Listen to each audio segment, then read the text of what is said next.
कौम लाखों रुपए लगा करके साल दर साल इन शराब पीने वाले गवैयों कव्वालों को बुला सकती है, क्या वो कौम अपने बच्चों और बच्चियों को मुस्तहसन तौर पर महफूज रखने के लिए, दीनदार बनाने के लिए, ग्रेजुएट बनाने के लिए अपने स्कूल कायम नहीं कर सकती है? अपने कॉलेज नहीं बना सकते हो आप? वो नुसल्ली व नुसल्लिमु अला रसूलिहिल करीम, अम्मा बाद, फ़अऊज़ु बिल्लाहि मिनश शैतानिर रजीम, बिस्मिल्लाहिर रहमानिर रहीम। इन्ना अंज़लनाहु क़ुरआनन अरबिय्यन लअल्लकुम ताक़िलून। वक़ाल नबी सल्लल्लाहु तआला अलैहि वसल्लम उत्लुबुल इल्म वलो बिस्सीन। आमन्तु बिल्लाह सदक़ल्लाहुल अज़ीम व सदक़ रसूलुहुन नबियुल अमीनुल करीम व नहनु अला ज़ालिक लमिनश शाहिदीन वश्शाकिरीन वल्हम्दुलिल्लाहि रब्बिल आलमीन।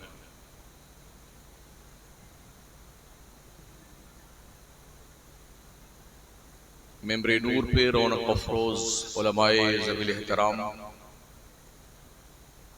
वहीब मुकर्रम हज़रत अल्लामा मौलाना अबुल बरकात साहब क़िबला, नक़ीब मिल्लत और अज़ीज़ मुकर्रम हज़रत जुनैद साहब भागलपुरी व दीगर मुद्दाहान मुस्तफ़ा, उलमाए किराम, तालिबान उलूम नबविया,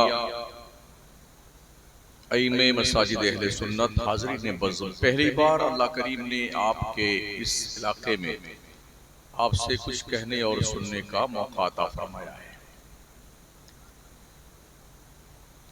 इंशाअल्लाह मैं कोशिश करूंगा अपनी मालूमात की रोशनी में कुछ मुफीद और कारआमद बातें आपकी खिदमत में नजर करूं। दुरूद शरीफ पढ़ लें। अल्लाहुम्मा सल्लि अला सय्यिदिना मुहम्मदिन व अला आलिहि व सहबिहि व बारिक व सल्लिम सलातन व सलामन अलैका या रसूल अल्लाह। मैं किताब भी पढ़ता हूँ और इंसानों को भी पढ़ता हूँ, हालात को भी पढ़ता हूँ, इसलिए इसी तनाजुर में मेरी गुफ्तगू होगी। गलत रवी से मनाजिल का बोध बढ़ता है, मुसाफिरों रविशे कारवां बदल डालो। जगह जगह के तुम्हें थक चुके हैं हंगामे, निशातो लज्जते ख्वाबे गिरां बदल डालो। सफीना आज भी साहिल पे लग तो सकता है, हवा के रुख पे चलो बादमा बदल डालो। हम मुस्लिम कौम के लोग कितने बेहिस हैं, मताए जिंदगी भी लुट चुकी है, एहसासे ज़िया भी जाता है। हमें यही एहसास न रहा कि हमने खोया क्या है और पाया क्या है। जब तक मुसलमान गरीब रहता है, बड़ा ठीक ठाक मुसलमान रहता है, और थोड़ा पैसा आ जाता है तो तोंद फट जाती है उसकी।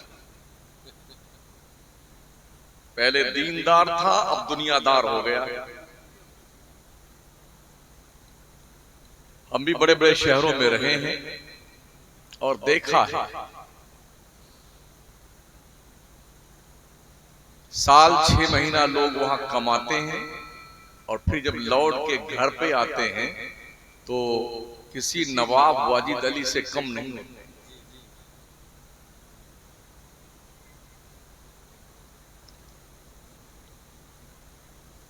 मदरसों की जरूरत क्या है आज की तारीख में, और मदरसे क्यों जरूरी है?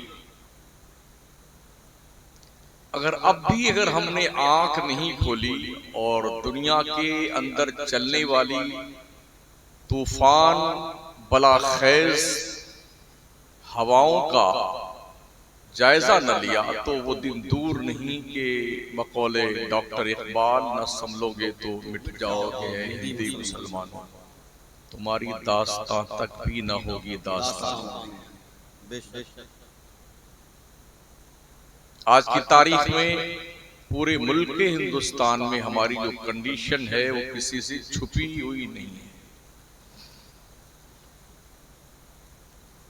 और इतना सब कुछ होने के बाद भी जाहिर सी बात हर शख्स के पास मोबाइल है और मोबाइल पर पूरी दुनिया की खबरें अपलोड रहती हैं, बाज़ाब्ता वीडियो भी मौजूद होती हैं। हमारे साथ क्या हो रहा है, क्या होने वाला है, क्या हो चुका, ये सब कुछ ऑनलाइन है। क्या हमसे बड़ी अहमक कौम दुनिया में कोई है आज की तारीख में कि तूफान को आता हुआ देखती है और आंखें मूंद के बैठ जाती है कि खैरियत से गुजर जाए तो ठीक है।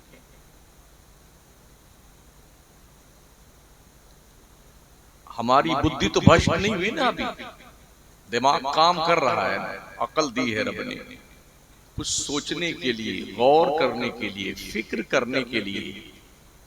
हम जानवर नहीं है कि बस अपनी ही फिक्र करें, हमें खुद की भी फिक्र करनी है, अपनी फैमिली की भी फिक्र करनी है, अपने मुआशरे की फिक्र करनी है, सोसाइटी की फिक्र करनी है, अपनी कौम मिल्लत की फिक्र करनी है, अपने स्टेट और अपने मुल्क की फिक्र करनी है। ये तमाम तफक्कुरात हैं जिसकी बुनियाद पर एक मुसलमान की जिंदगी का तमाम तर दायरा इसके इर्द गिर्द ही रहता है।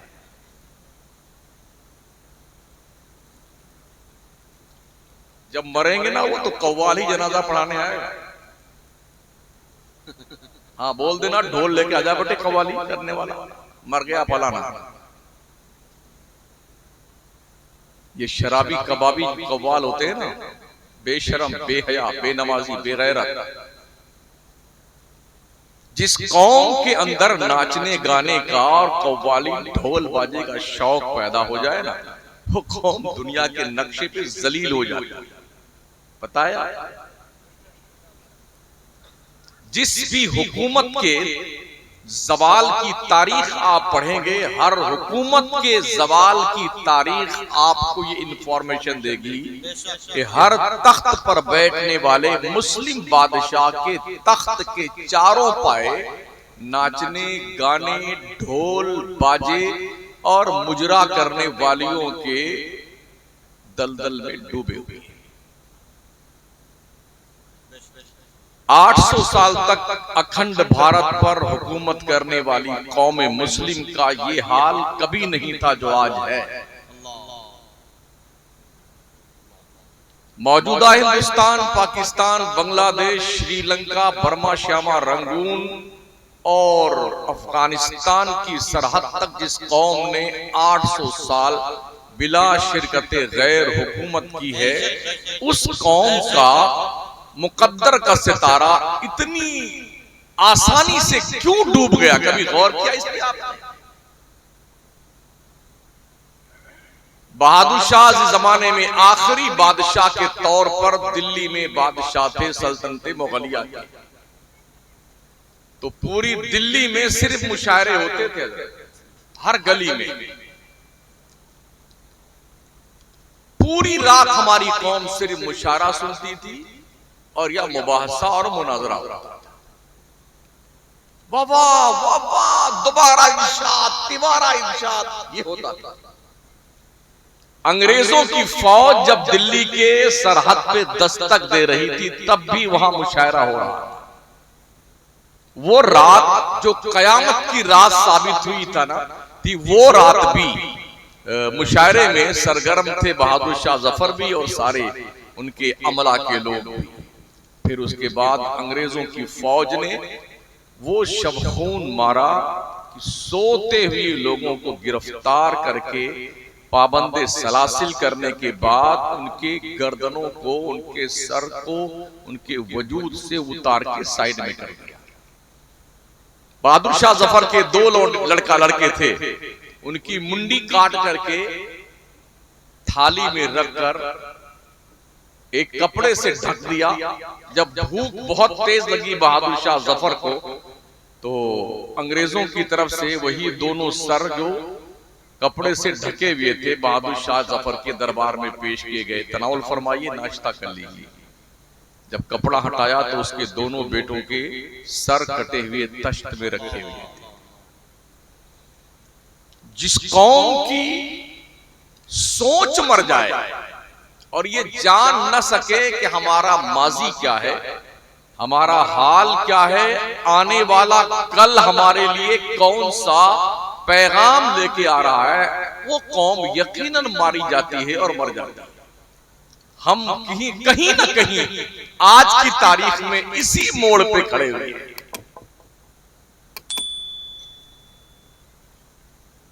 जबान खोल के देखिए, आपको जेल में डाल दिया जाएगा।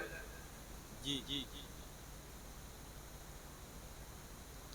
और कितने लोग भौंकते रहते हैं, अनाप शनाप, कुछ नहीं होता है।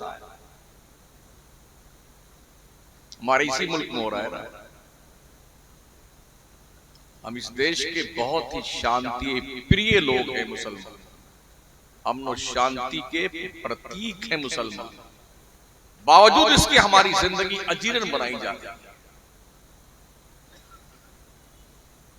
800 साल तक अखंड भारत का बादशाह रहने वाला इंसान और मुस्लिम कौम के लोग इस हुकूमत करने वाले इस मुल्क पर आज बेसरो सामानी के आलम में, ना इनके पास कोई स्कूल ढंग का है, ना कॉलेज है, ना यूनिवर्सिटी है, मदरसे बेचारे हैं तो वो भी दम तोड़ते हुए। हजरत अल्लामा अबुल बरका साहब के बारे मालूम हुआ, एक बच्चियों का भी इदारा जामिया फातिमा ले बना चलाते हैं, एक बच्चों का इदारा चलाते हैं।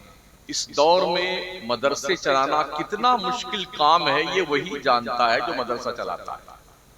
इसलिए कि नचनियों पे, गवैयों पे, ढोल बजाने वालों पे, रक्कासाओं पे, मुजरा करने वालियों पे लोग पैसे बहुत लुटाते हैं, लेकिन जहां दीन की बारी आती है तो उनको मौत आती है हमारी कौम के उन पैसे वालों को जिनके पास अल्लाह ने थोड़ी तौफीक दी।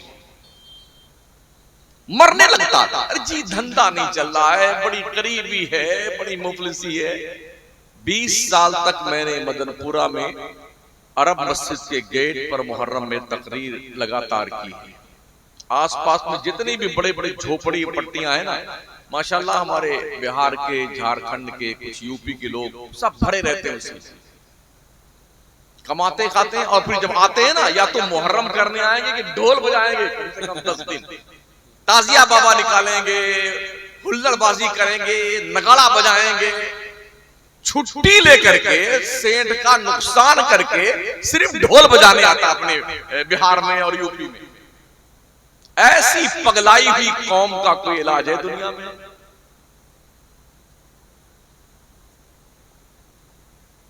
हैरत इस बात पर है, हमारी कौम पढ़ी लिखी भी कम है, इसलिए कि समझते हैं यार पढ़ने लिखने से होना क्या है, नौकरी तो मिलती नहीं है, तो चलो बेटा को बंबई भेज दो, कहीं दुकान में टेबल वबल साफ करेगा, कप वप साफ करेगा, तो कुछ पैसे तो घर में आएंगे ना। तो बच्चे पहुंच जाते बंबई कमाने के लिए। जो कम पढ़ाई का वक्त है, दीन का, दुनिया का इल्म सीखने का वक्त है, हमारे बच्चों का वो वक्त होटल की टेबलें साफ करने पे खर्च होता है। जिस कौम को यही शऊर ना हो कि तरक्की का वाहिद जीना सिर्फ तालीम है और सिर्फ तालीम है। आज की तारीख में दुनिया को जीतने के लिए तालीम के अलावा आपके पास कोई ऑप्शन नहीं है। दुनिया को ताकत से आप मात नहीं दे सकते हैं, इसलिए कि दुनिया के पास ताकत बहुत है, आपके पास ताकत नहीं है। दुनिया को पैसे से आप नहीं जीत सकते हैं, इसलिए कि दुनिया के पास पैसे बहुत हैं, आपके पास पैसे नहीं है। एक ही ऑप्शन बचता है, तालीम, वो भी अखलाक मुस्तफा की रोशनी में। हर तालीम भी नहीं, इसलिए कि तालीम तो उनके पास भी थी जिन्होंने हिरोशिमा और नागासाकी पे बम बरसाए थे। तालीम तो उनके पास भी थी जिन्होंने ट्विन टावर पर हवाई जहाज से अटैक किया था। तालीम तो उनके पास भी थी जिन्होंने इराक तबाह किया है।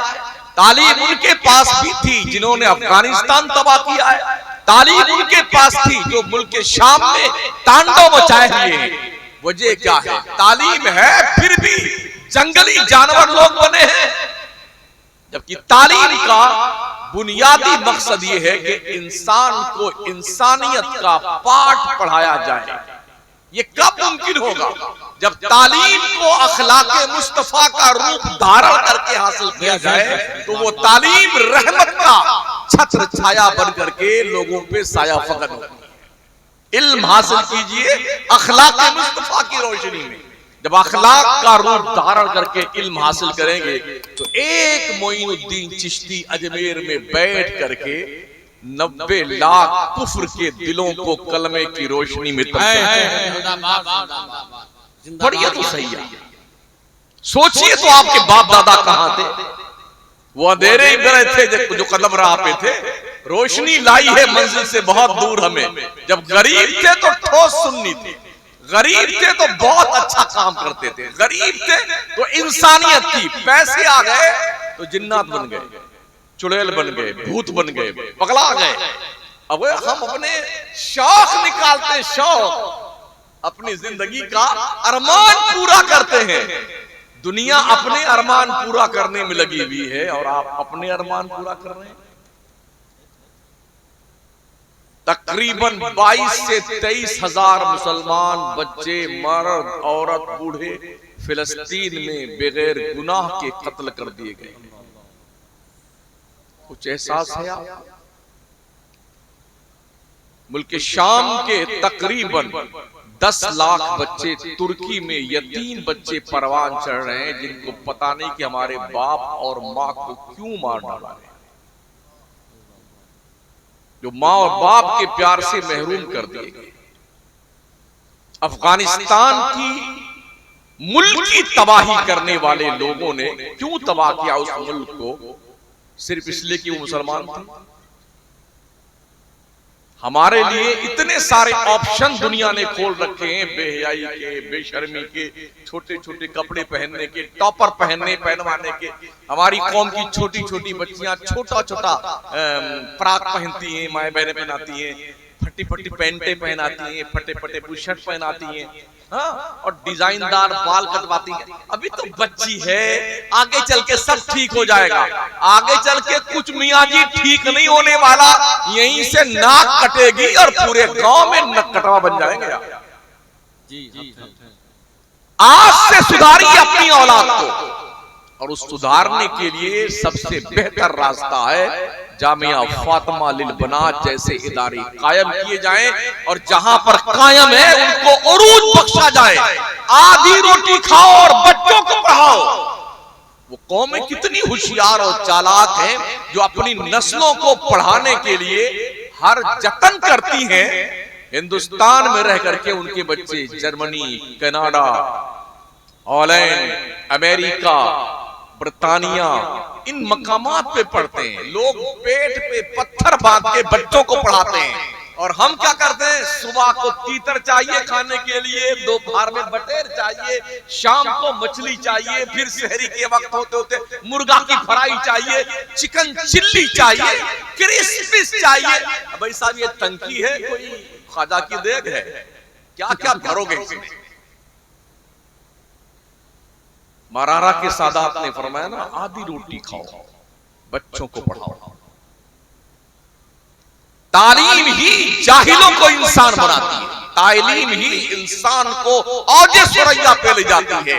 इसीलिए रब ने फरमाया, इन्ना अंज़लनाहु कुरआनन अरबिय्या लअल्लकुम ताक़िलून, बेशक हमने कुरान अरबी में उतारा है ताकि तुम्हें अकल आ जाए।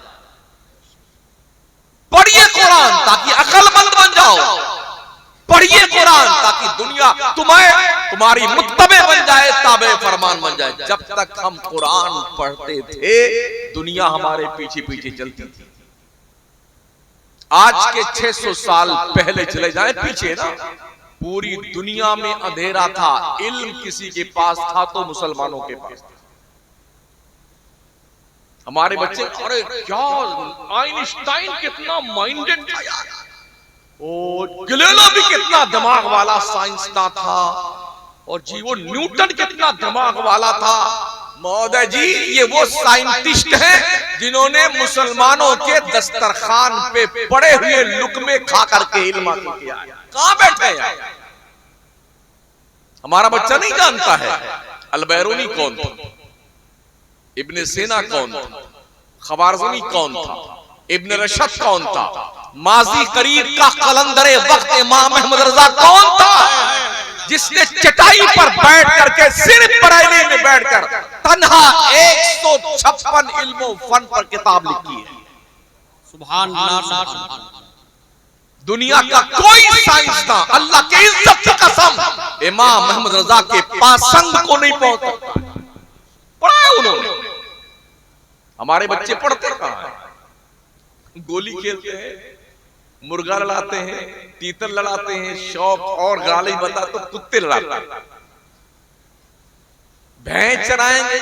हालांकि हुकूमतें भी कोशिश करती हैं, दीवारों पे बाज़ाब्ता हिदायत लिखी होती हैं, गाय भैंस चराएंगे फिर भी पढ़ने जाएंगे, सास बहू एक साथ पढ़ेगी, महिला अनपढ़ नहीं रहेगी, अंगूठा टेक रहे ना एक। ये होर्डिंग्स है। हुकूमतें कोशिश कर रही हैं ताकि लोग जागरूक हों, लोग बेदार हों, मगर हम खुद ही सूरदास बने बैठे हैं। तो हमारी हाथ पकड़ करके हुकूमतें हमें पढ़ाने नहीं आएगी। हमें खुद बेदार होने की जरूरत है, जागने की जरूरत है, पढ़ने की जरूरत है। अगर हम नहीं पढ़ेंगे तो दुनिया हमारी हिस्ट्री पढ़ेगी। एक कौम थी हिंदुस्तान में जो जाहिल रह करके अपना वजूद खो बैठे। हमारे बादशाहों ने भी कुछ कम काम नहीं किया। शाहजहां महोदय थे तो अपनी बेगम की याद में ताजमहल बना रहे थे। अकबर बादशाह महोदय थे तो उनका किला आप जाके देखिए ना, फतेहपुर सीकरी में काबिले दीदनी है। कोई लाल किला बना रहा था आगरा का, कोई लाल किला बनाया दिल्ली का, कोई कुतुब मीनार बना रहा था। काश इन बादशाहों ने कोई यूनिवर्सिटी बनाई होती ना कौम मुस्लिम के लिए, तो आज हमारी कौम के बच्चे जाहिल नहीं होते। हमारी मुस्लिम कौम की बच्चियां पर्दे में जाकर के आज की तारीख में कॉलेज और यूनिवर्सिटी में इनका एडमिशन नहीं हो पा रहा है। गेट बंद किए जा रहे हैं कि पहले बुर्का उतारो फिर तुम्हारा एडमिशन होगा स्कूल में। ओ कौम मुस्लिम के लोगों, अल्लाह ने तौफीक बख्शी है तो अपने स्कूल बनाओ, अपने मदरसों को फरोग दो, अपने कॉलेज बनाओ जहां तुम्हारी बच्चियां, तुम्हारे बच्चे इस्लामी रंग में रंगे हुए कानून मुस्तफा को फॉलो करते हुए वक्त का आलिम भी बने और वक्त का डॉक्टर भी बने, लॉयर भी बने, इंजीनियर भी बने, आईएएस अफसर बने, आईपीएस अफसर बने। ये मुमकिन कब होगा? जब कौम के सारे लोग सर जोड़ के बैठेंगे, मुस्बत सोच को सामने रख करके हमें अपनी कौम को आगे बढ़ाना है। इसी 26 जनवरी को हमारे शहर जयपुर राजस्थान में, जयपुर हमारे राजस्थान की राजधानी कैपिटल सिटी है, गुलाबी नगरी से मशहूर है। इसी वक्त इलेक्शन में जीता हुआ एक एमएलए बीजेपी का, उसने 26 जनवरी के मुबारक मौके पे जो गणतंत्र दिवस हमारे देश का है, जब जिस तारीख में हमारे देश का संविधान लागू किया गया था, उस स्कूल में पहुंच करके वहां धर्म विशेष का नारा लगाना और मुसलमानों के खिलाफ नारा लगाना, मुसलमान बच्चियां जो वहां पढ़ती थी बुर्का पोश, उनके खिलाफ जो है ऑब्जेक्शन करना, तो मुस्लिम बच्चियों ने इतना बड़ा एहतजाज किया जयपुर में कि रोंगटे खड़े कर दिए उन्होंने। उस वक्त तक क्लास में हम नहीं जाएंगे जब तक आकर के वो एमएलए माफी नहीं मांगता। ये स्कूल है, ये मदरसा है, ये कॉलेज है, यहाँ धर्म विशेष का प्रचार नहीं होगा। यहाँ पर XYZ कोई भी कास्ट का, हिंदू मुस्लिम सिख ईसाई हो, ये विद्या का मंदिर है, इल्म का गहवारा है। यहाँ पर धर्म विशेष का नारा नहीं लगेगा। नाक में दम कर दिया बच्चियों ने। ये कब मुमकिन होगा? जब बच्चियां पढ़ेगी तब मुमकिन होगा। और पढ़ाई कहाँ होती है? कव्वाल के यहाँ, गवैयों के यहाँ, ढोलक बजाने वालों के यहाँ। ये काम भाड़ किया करते थे, भाड़, मीरासी, ढोम। किसी दौर में, हम बड़े बचपन की बात करते हैं, नाचने गाने वाले इनको कोई इज्जत नहीं देता था। ये बाज़ाब्ता तौर पर इज्जतदार महफिल में किसी कुर्सी पे नहीं बैठ पाते थे, नीचे बैठना पड़ता था। कैसा दौर आया है, नचनियों को बाज़ाब्ता वेलकम, खैर मकदम, जलवा, यहां आकर के नाचने वाला बैठता है और इज्जतदार फुटपाथ बैठता है। क्या बात है साहब, बाबा दोबारा ही साहब मत मारी गई, भूत सवार है। नाचने वाले, डांस करने वाले और डांस करने वालियां स्टेज पे होती हैं और इज्जतदार लोग नीचे सामने बैठे होते हैं। ये जब तनाजुर हम ये जब मनाजिर देखते हैं ना और दोनों का कंपेयर करते हैं तो सोचते हैं या अल्लाह ये क्या दौर आ गया। फुटपाथ पर रहने वाले महलों में इतरा रहे हैं और महलों में रहने वाले फुटपाथ पे बैठे पड़े हुए हैं। ये अलामत क़यामत भी है।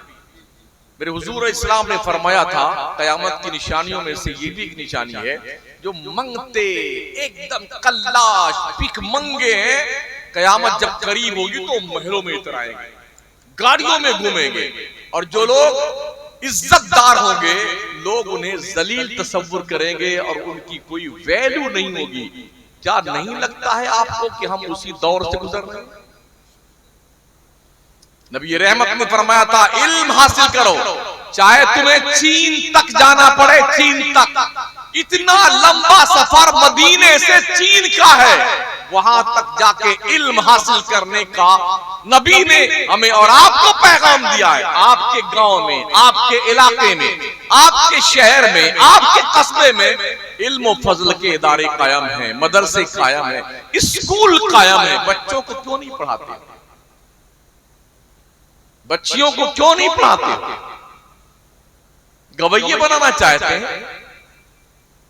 यकीन मानिए हम तो रोज सफर करते हैं, ट्रेन में, प्लेन में, कभी जनरल बोगी में, कभी यूं ही 4 व्हीलर में, कभी 2 व्हीलर में, कभी साइकिल पे, जैसा मौका आ जाए। लोगों की बच्चियां बच्चे पढ़ रहे हैं, कोई पंचगनी पढ़ रहा है, कोई क्या नाम है दिल्ली पढ़ रहा है, कोई हैदराबाद, किसी की बच्ची पढ़ रही है यूनिवर्सिटी, अलीगढ़ मुस्लिम यूनिवर्सिटी, अकेली बच्ची वहां पढ़ रही है। जब ये भ्रमण पे निकलते हैं ना, कोई कुल्लू मनाली घूमने के लिए, सारे टीचर भी साथ और टीचरनियां भी साथ में होती हैं, और कोई कश्मीर घूमने जाता है, कोई आबू रोड घूमने जाता है, तो 200 150 बच्चे बच्चियां होते हैं। अब्बा तो बड़े खुश हैं, मेरी गुड़िया जो है ओहो यूनिवर्सिटी में पढ़ रही है। खुश है लोग, मेरा बेटा तो यूनिवर्सिटी में पढ़ रहा है। लेकिन ये जो बदतमीजियां इनकी हमने देखी है ना, प्लेटफार्मों पे, ट्रेनों पे, कोई किसी का गाल नोच रहा होता है, कोई किसी का पीठ में चुमकी काट रहा होता है, कोई किसकी पैंट खींच रहा होता है, लड़का लड़की का, लड़की लड़के के। ये आंखों देखी बात कर रहा हूं, ये बेशर्मी और बेहयाई के मनाजिर हमने देखे हैं। क्यों नहीं हमारी कौम, जो कौम लाखों रुपए लगा करके साल दर साल इन शराब पीने वाले गवैयों कव्वालों को बुला सकती है, क्या वो कौम अपने बच्चों और बच्चियों को मुस्तहसन तौर पर महफूज रखने के लिए, दीनदार बनाने के लिए, ग्रेडेड बनाने के लिए अपने स्कूल कायम नहीं कर सकती है?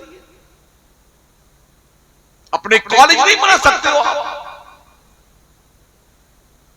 मैं अक्सर पढ़ता हूं अखबार भी कि इस इलाके में बहुत ज्यादा बारिश का तूफान आता है, लोग बह जाते हैं, गाय भैंस भी बहती जा रही है, झोपड़ियां भी बहती जा रही हैं। कहीं ऐसा तो नहीं कि हर साल जो है हमारे इलाके बह रहे हैं हमारे गुनाहों का नतीजा है?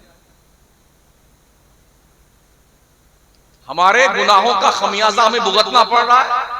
आशियाने यूं पानी में डूब जाते हैं और लोग यूं बैठे हुए हैं, कोई दाता दान दे दे, कोई आकर के कोई 2-4 लुकमा खाना खिला दे। ये क्यों हो रहा है? खुदा ने आज तक उस कौम की हालत नहीं बदली, ना हो जिसको ख्याल आप अपनी हालत के बदलने का। मरने के करीब पहुंचने वाले बुड्ढों, तुम सोचो मरने से पहले तुम अपने बच्चों को क्या सिखा के जा रहे हो? तुमने क्या दिया अपने बच्चों को मरने से पहले? नाच गाने, जिहालत, बेदीनी, अय्याशी, फुहाशी, बेशर्मी, ये देके जा रहे हो तो इंतजार करो, तुम्हारी कब्र में अल्लाह के अजाब के फरिश्ते वो धुनाई तुम्हारी करेंगे, तुम्हारी अकलें ठिकाने आ जाएंगी। अल्लाह की नेमत का नाम है औलाद।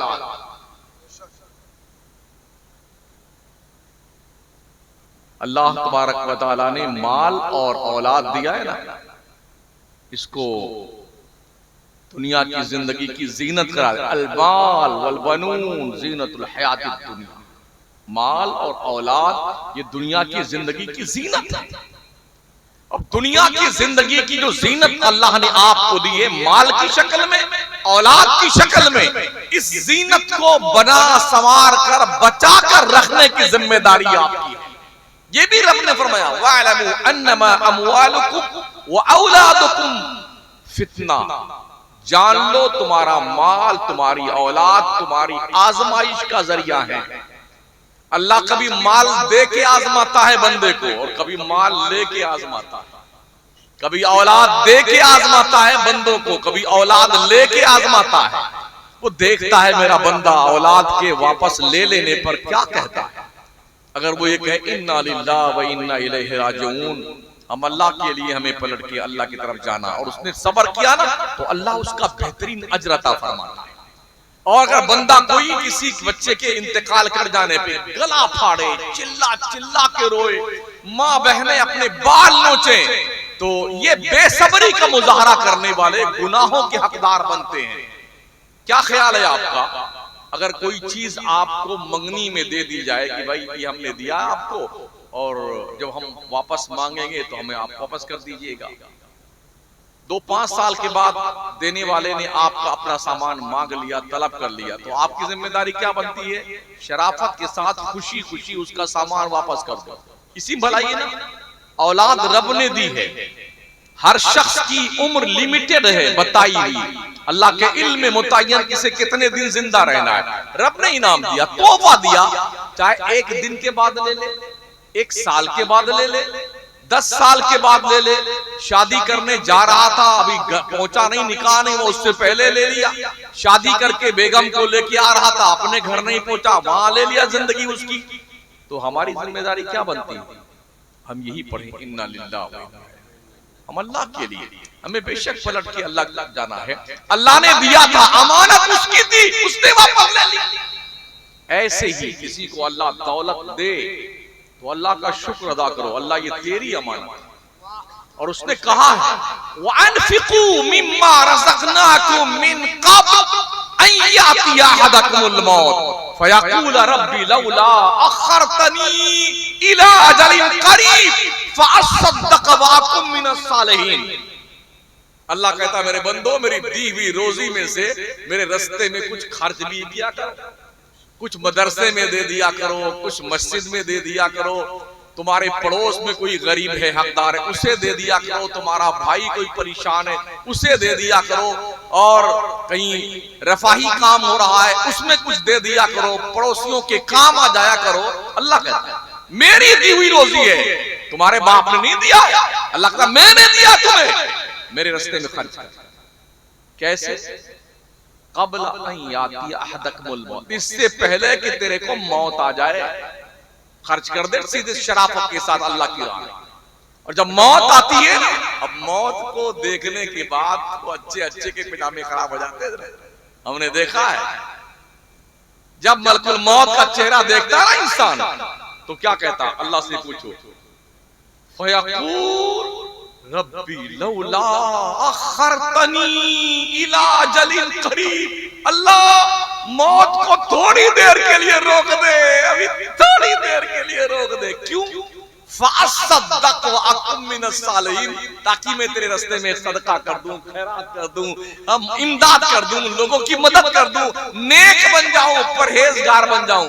तो 60 साल से अब तक पड़े थे, सठिया गए थे, अब तक याद नहीं आया था कि अल्लाह के राह में खर्चा करना चाहिए, खुदा के रास्ते में देना चाहिए, मदरसे में देना चाहिए। चेहरा मौत का देखा ना तो अब हवा टाइट हो गई। रब कहता है वलन युअख्खिरल्लाहु नफ्सन इज़ा जाअ अजलुहा वल्लाहु खबीरुम बिमा तामलून। मौत का एक वक्त मुतय्यन है, अपने वक्त से एक सेकंड पहले नहीं आएगी, एक सेकंड बाद में नहीं आएगी। अल्लाह तुम्हारे करतूत को जानता है, ये ध्यान रखना। अल्लाह ना चाहे तो रोटी का टुकड़ा जो हम अपने दस्तरखान पे तोड़कर हाथों से मुंह के करीब लेके आते हैं ना, ये मुंह में ना जाने पाए अगर अल्लाह ना चाहे। ये रब की शान करीमाना है, वो हमारे जुर्मों को देखता है, हमारे गुनाहों को देखता है, पर्दापोशी करता है। उसका नाम सत्तार भी है, हमारे गुनाहों को ढांप कर रखता है। इसलिए रब ने हमारे जिंदगी की डोर को छोड़ दिया है। शायद अब बंदा मान जाए, शायद अब मान जाए, शायद अब मान जाए। हालांकि वो इल्म इलाही में सब ताजुन उसका है, खुदा जानता है, लेकिन रब डोर ढील देता है, शायद मान जाए बंदा। मरते दम तक भी कोई पापी इंसान अपने जुर्मों से तौबा करके अल्लाह की तरफ लौ लगा ले तो अल्लाह के नबी फरमाते हैं कि बंदे के इस आखिरी उम्मीद पर भी अल्लाह अपने करम की बारिश कर देता है। मरते मरते तौबा कर ले तो अल्लाह 90 साल 100 साल के गुनाहों को अपने रहमत के पानी से धुल देता है। हमारे रब से बड़ा करीम कौन होगा यार? रब से बड़ा शफीक और मेहरबान कौन होगा? पूरी दुनिया गुमराह हो जाए, काफिर हो जाए, खुदा ना करे, अल्लाह कुछ बिगड़ेगा? और पूरी दुनिया मुसलमान बन जाए, 24 घंटा अल्लाह की नमाज पढ़ती रहे, अल्लाह कोई फायदा होने वाला है? कुछ नहीं। पढ़ोगे तुम्हारा फायदा है, नहीं पढ़ोगे तुम्हारा नुकसान है। लेकिन एक बात ध्यान रखना, अगर अल्लाह ने कुछ दौलत दी है, तुम्हें मालदार बनाया है, अच्छा कुछ सरपंच बन जाते हैं, कुछ एमएलए बन जाते हैं, कुछ उप सरपंच बन जाते हैं, कुछ ज्यादा मालदार बन तो समझते हैं कि अब मेरे जैसा कोई नहीं, अब जो हम है हम ही हम है। नमरूद से पूछ लो, कारून से पूछ लो, जिसके खजाने की कुंजियां 70 ऊंटों पे लादी जाती थी। हामान से पूछो, शद्दाद से पूछो, जिसने जन्नत तक बना डाला था, कुदरत ने उसकी जन्नत उसे देखने नहीं दी। पूछ लो उनसे उनका अंजाम क्या किया रब ने। अगर अल्लाह ने तुम्हें पकड़ नहीं की है तो सुन लो उसका हुक्म है, इन्ना बत्शा रब्बिका लशदीद, बेशक तेरे रब की पकड़ बहुत सख्त है। अल्लाह जब पकड़ेगा ना तो दुनिया की कोई ताकत तुम्हें खुदा के पकड़ से छुड़ा नहीं सकती। ये ध्यान रखना, वहां कोई रिश्वत नहीं चलती है, वहां कोई धांधली नहीं चलती है, बाईपास रास्ता कोई नहीं जाता जन्नत में कि इधर से भाग के निकल जाएंगे। अल्लाह के नबी करीम अलैहिस्सलाम फरमाते हैं, जब तक बंदा अपने जिंदगी के एक एक लम्हे का हिसाब ना दे देगा अल्लाह को, तब तक उसे कदम उठाने की इजाजत नहीं दी जाएगी। अगर आप अल्लाह को हिसाब दे के पार निकल सकते हैं तो आप जाने। मैंने तो यही पढ़ा है, यौम यक़ूमुर रूह वल मलाइका सफ़्फ़न ला यतकल्लमून इल्ला मन अज़िन लहुर रहमान व क़ाला सवाबा। बेशक जिब्रील फरिश्तगान कुदसी अल्लाह के दरबार में डर के मारे कांपते होंगे, किसी को रब से बात करने की जुर्रत ना होगी।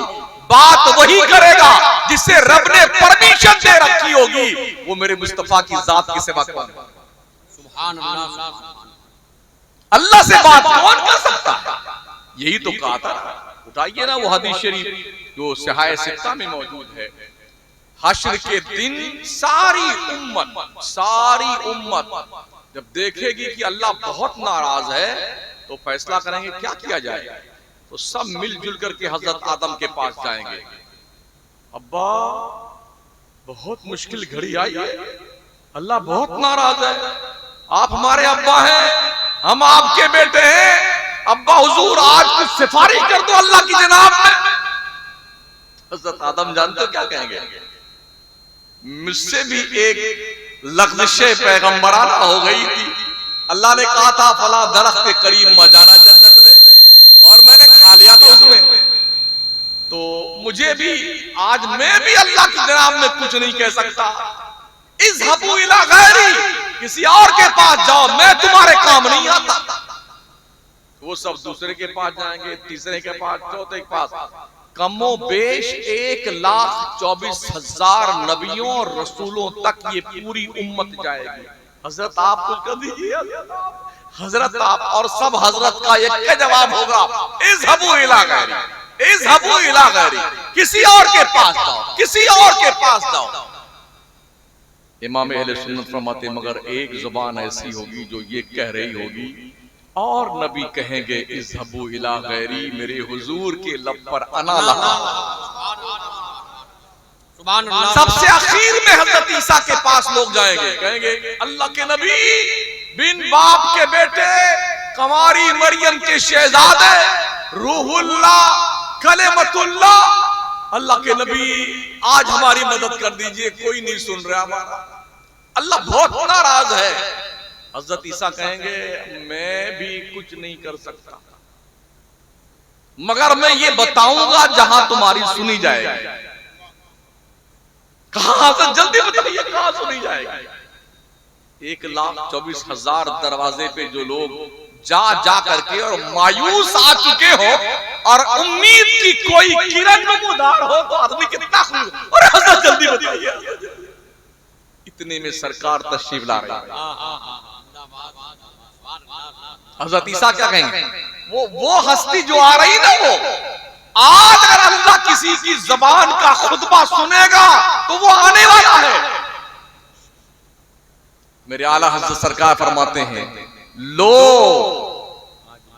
वो आए मुस्कुराते हम असीरों की तरफ, फिर बने इसियां पे अब बिजली गिराते जाएंगे। दामने मुस्तफा में लोग बना लेंगे और सब दौड़ते हुए नबी के करीब आएंगे, हुजूर करम फरमाएं।